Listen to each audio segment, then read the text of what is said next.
ব্রহ্ম মুহূর্তে ঘুম থেকে উঠে শরীরকে যদি এভাবে আমরা ঘামাই, হরিনাম কীর্তনের মাধ্যমে ভগবানের সামনে নৃত্য করতে করতে,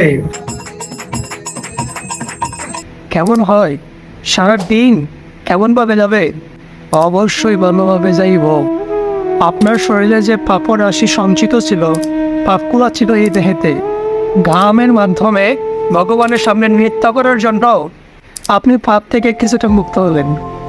আপনারাও প্রত্যেক দিন ঘুম থেকে উঠে ভগবানের সামনে নৃত্য কীর্তন করে দিনটা শুরু করুন। ভূত এক শান্তি তথা আনন্দ পাবেন।